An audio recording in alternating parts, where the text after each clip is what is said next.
1995, a year which held one of South Africa's most important constitutional judgments.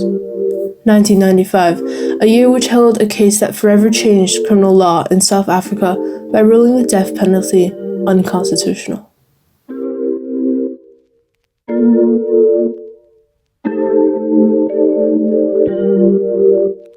Hello and welcome back to Brain Break, a segment of Briefcase Law where we unpack landmark cases within 5 minutes.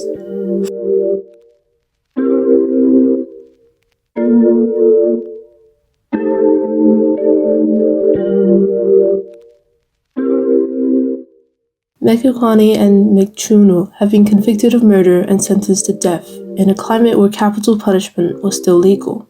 The two individuals were found guilty of killing people during armed robberies, with their actions involving the intentional and unlawful taking of life.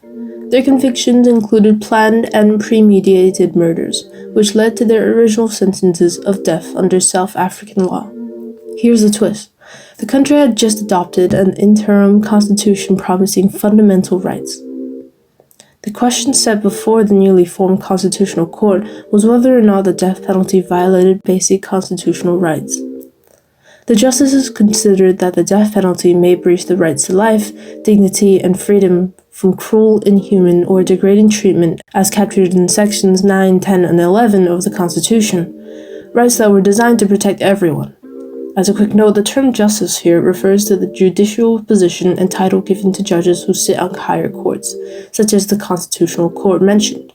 Now back to the case. Justice O'Regan, one of the judges for this case, described the right to life as the foundation for all other rights. Most judges agreed. The Constitution's wording, "everyone has the right to life," was unqualified. This means that the right is absolute, unlike some other rights that can be restricted or limited under certain conditions by law, thereby stating that the state cannot lawfully take the life of its citizens. The judges also considered whether the death penalty could ever be justified.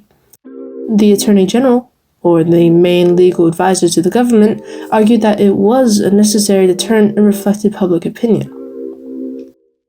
However, the court found that constitutional protections were not subject to popular views and that their duty was to safeguard rights even in controversial cases.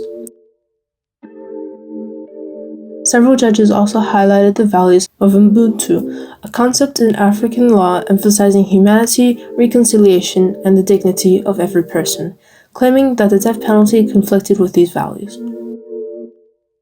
Judges used various principles of interpretation, including grammatical, which is looking at the words themselves, systemic, which considers the Constitution as a whole, and historic, which acknowledges the social changes in South Africa after apartheid ended. Apartheid was a system of racial segregation previously enforced by law in South Africa.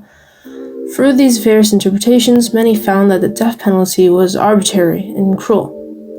Finally, with the unanimous judgment against the death penalty, the court declared it unconstitutional and abolished capital punishment in South Africa, overturning Makwanyane and Mchunu's death sentences. The two received lengthy prison terms instead, while the judgment set a shift towards a country that values dignity and life, highlighting the importance of Ubuntu. And that's our case closed for today. Thank you for tuning in to Briefcase Law.